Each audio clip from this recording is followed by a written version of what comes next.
Make it nice, shiny, fresh haircut, Coach.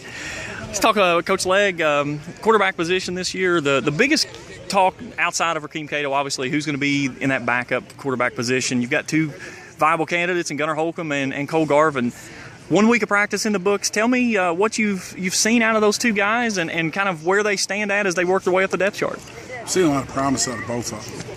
The thing that we've got to see more out of both of them, though, is consistency, where they'll go in and maybe they start off a little rough, but then they have the next series they do really, really well, or maybe they go in, they start off really well, then the next series they don't do quite as well as they did the series before. So, the issue is when you play the quarterback position, and probably most offenses, if not all, is the consistency. Starts with great decision making and understanding where they need to go, what they need to do, does something need changed, whatever the case may be, and then it comes down to execution from that point on. So both talented young guys, both have a lot of huge upsides, but we're still working to find the consistency and that's going to be the telltale sign. When one of them separates from the other one, it's not going to be because one has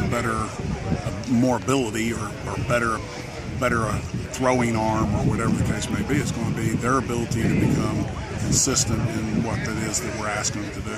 And you talk about the consistency in an offense like yours where Cato gets the call, and a lot of times he can check out of that play with what he reads, and that's something that this style of offense really requires. How important is it for those guys to take everything in from the senior in his last year here to be able to understand what's going to be expected come next year? Well, you always learn from guys that have more experience than you. I mean, you can always learn something, and I coach him in the same way that I've always coached him. And we talk about what the play call was, what the look is.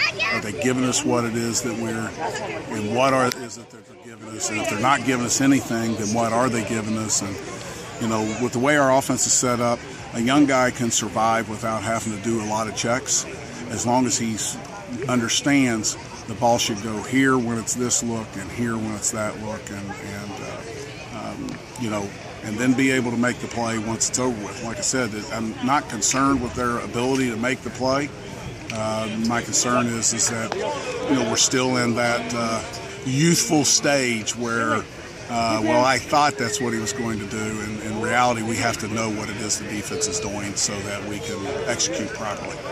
A new man in the backfield next to Cato to go through camp with Devin Rockhead Johnson. And there was one play that really stuck out yesterday in which Cato checked, moved Johnson over for a corner blitz from Corey Tyndall, which ends up, he picks the blitz up perfectly. Cato goes to Frone Apple for a big gain on the post route. How big is it to have Johnson understand what's expected of him, of being able to give Cato the time he needs to get downfield? Well, there's no question. And Devin is a heck of a football player. And, we had high expectations for him at the position he was playing, and then circumstances dictated that we needed to take a really, really hard look at our team and try to create a balance between our ability to run and throw. And the running back's role is obviously running the football. I mean, that's common sense, but in our offense, it's more than that.